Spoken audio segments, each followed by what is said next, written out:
The invitation was delivered in person by Kim Jong Un's younger sister, Kim Yo Jong.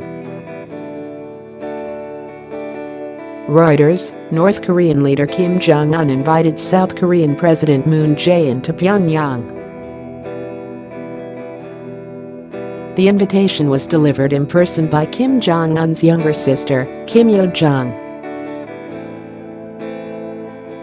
Reuters, North Korea's Kim Jong Un has asked South Korea's president to join him in Pyongyang for talks, a departure for a belligerent leader more used to issuing threats than invitations. Moon Jae-in must now walk a fine diplomatic line as he tries to encourage North Korea's new interest in dialogue without straying too far from the maximum pressure approach championed by the United States, South Korea's military ally.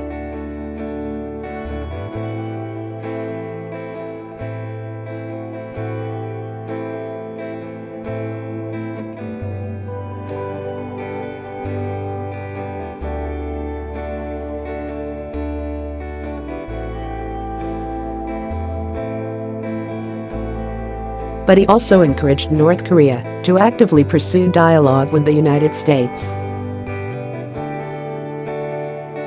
In a stark illustration of his efforts to pull in Pyongyang without pushing away Washington, Moon watched short-track speed skating with Vice President Pence at the PyeongChang Winter Olympics on Saturday night.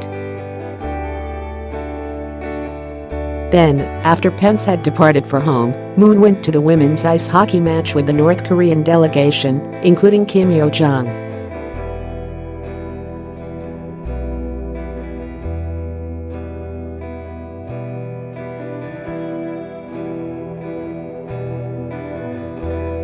Pence had arrived in South Korea for the opening of the Olympics with a clear intention to isolate North Korea.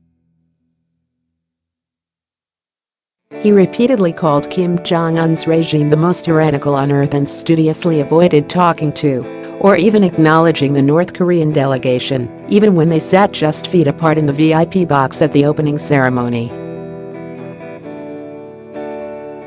Shortly after leaving Pyongyang, Pence told reporters on Air Force 2 that he had set out on the trip to express American resolve regarding North Korea.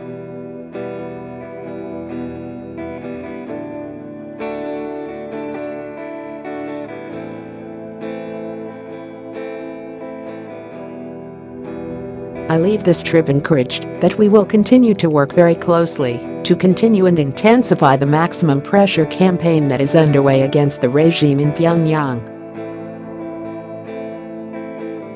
The vice president said that, while they were at the speed skating event, Moon talked about his meeting with the North Koreans earlier in the day.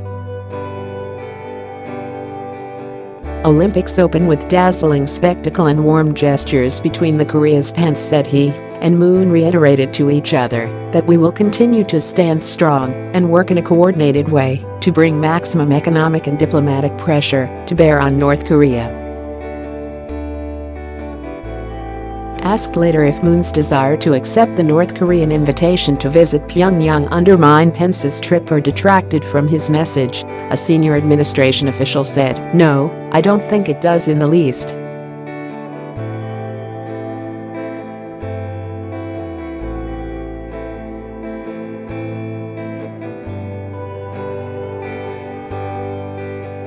North Korea is calling for the exercises, which involve rehearsing attacks on the regime, to be cancelled outright.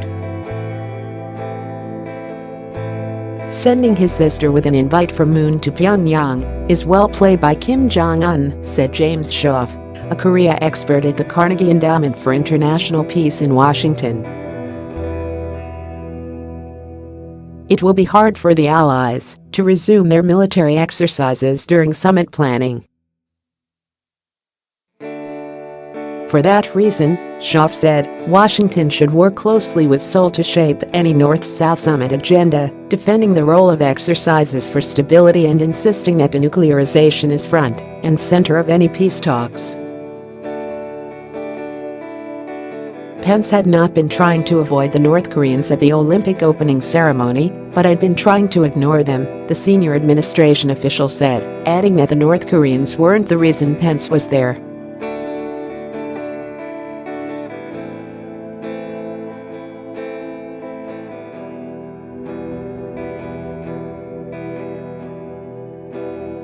The left-wing Pyongyang newspaper called the actions deeply disrespectful.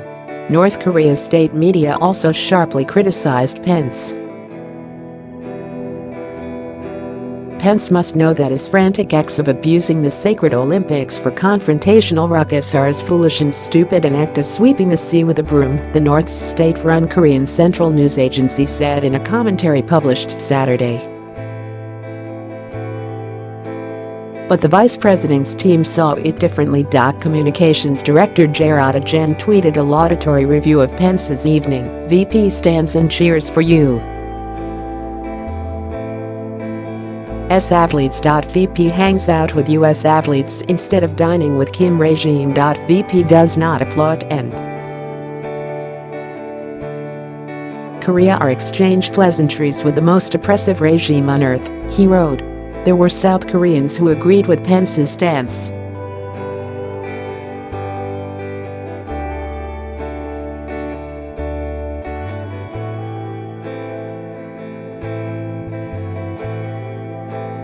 Regardless of the different perspectives, Saturday was a remarkable day historically. Kim Yo Jong, who is thought to be about 30 years old, is the first member of the North's ruling family to visit the South since the Korean War began in 1950. The catalyst for her visit was the Winter Olympics, which Moon is promoting as the Peace Games. A total of about 500 North Koreans, including 22 athletes and 140 musicians, are attending.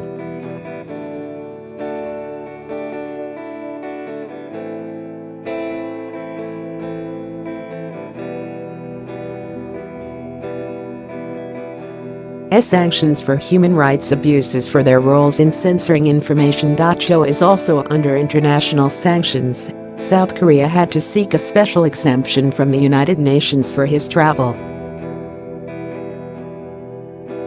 The leader of the delegation was Kim Jong-Nam, the 90-year-old who is technically North Korea's head of state and who was by Kim Jong Un's side as he presided over a huge military parade in Pyongyang the day before traveling to South Korea. They all wore red pins over their hearts, showing the first and second generation leaders of North Korea, Kim Yo Jong and Kim Jong Un's father and grandfather.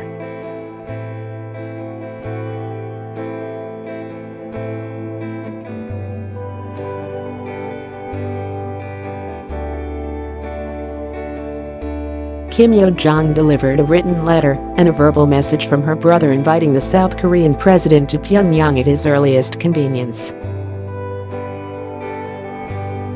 In a message in a guest book, she wrote, "I hope Pyongyang and Seoul will become closer in the hearts of Koreans and will bring unification and prosperity in the near future."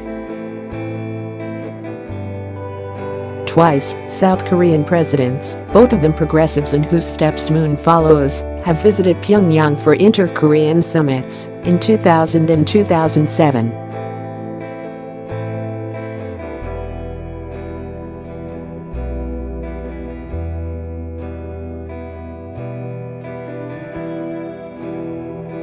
He has not even been to China, North Korea's traditional ally, as leader and has snubbed recent high-ranking visitors. Many analysts are skeptical about Kim Jong Un's motivations for the sudden outreach, especially as he continues to assert his desire to press ahead with his nuclear weapons program to fend off the hostile United States.